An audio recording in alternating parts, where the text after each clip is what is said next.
जिनकर लिखल संविधान से पूरा देश चलता, विश्व के बढ़िया संविधान, हस्तलिखित बड़ा संविधान बाबा साहब अम्बेडकर के द्वारा लिखल गए संविधान के कहल जाला।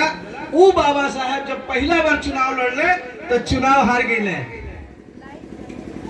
मनुवादी व्यवस्था से ग्रसित बहुजन के प्रति षड्यंत्रकारी लोग बाबा साहब अम्बेडकर के चुनाव हरा दिहल। आ यहाँ तक कहल कि बाबा साहब अम्बेडकर संसद में कैसे पहुंचे हैं, हम उस संसद के केवाड़ी या खिड़की या दरवाजा सगरों बंद कर दें। बाबा साहब कैसे हुए? बाबा साहब अम्बेडकर सोचे लगले कि भाई जौने राष्ट्र खातिर हम इतना काम कैनी, जौने समाज खातिर के हम इतना डिग्री हासिल कैनी, जौने समाज खातिर हम विदेश जाके पढ़ के आईनी, हम अपनी समाज के सेवा करे खातिर के जौन चुनाव लड़ते नहीं उनमें हमके हरा दिया जाता, हमारी समाज की क्या हुई? ये बात बंगाल के मुसलमान समझला, मुस्लिम लीग के लोगों ने इस बात को समझा। अब मुस्लिम लीग के लोग अपन कुर्सी छोड़ के बाबा साहब अम्बेडकर के बुलावल के आइए, आप पश्चिम बंगाल से लड़िए और देखते हैं कि कौन सी ऐसे संसद की खिड़की और दरवाजे हैं जिसको हम लोग तोड़ करके ना आपको अंदर भेज दें।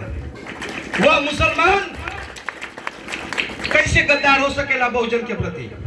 जी बाबा साहब अम्बेडकर के दोबारा जिता करके और सदन में भेजलस। अब भारत के पहला कानून मंत्री बाबा साहब अम्बेडकर, भारत स्वतंत्र भारत के पहला कानून मंत्री बाबा साहब अम्बेडकर। हमार माता बहन कर्ज चुकावे के बाद हमनी के सब बाबा साहब अम्बेडकर के कर्जदार बनी जा। बाबा साहब अम्बेडकर अपने संविधान के माध्यम से ओबीसी समाज के कर्जा उतार दिया है, मगर आज तक ओबीसी समाज ये बात के बुझ ना पावल कि वो बाबा साहब हमने के कर्जा कितना बड़का लाद दिया है। बाबा साहब अम्बेडकर अगर अपनी संविधान में पिछड़ा जाति के आरक्षण अगर सम्मिलित ना करने रहता तो 1992 या 93 में मान्यवर कांशीराम साहब और ये देश के प्रधानमंत्री विश्वनाथ प्रताप सिंह मंडल आयोग, मंडल कमीशन लागू ना भले। तब समझी ये पिछड़ा समाज, ये पिछड़ा समाज समझ नहीं खे पाओ। पिछड़ा समाज पीडीए बनौले बा, पीडीए पिछड़ा दलित अल्पसंख्यक। कौन जरूरत बा भाई बनौला के? मूल निवासी तुहू बाड़ा, अब मूल निवासी 85 के कहल जाला। आ लड़ाई तो के कर लड़ता भाई? चौकी घर में टूट जाए तो नया चौकी हमनी के लिया के व्यवस्था करे पड़ी कि ना, कि पुरनके से काम चले? साइकिल पुरान हो जाए तो वही पर चल जाए जीवन भर, की नया साइकिल कीने के पड़ी? कीने पड़ी ना। तो बाबा साहब अम्बेडकर की पहले जितना महापुरुष रहने वो एक को ज्यादा चमार ना रहा। हम अंगुली पर गिना देता है।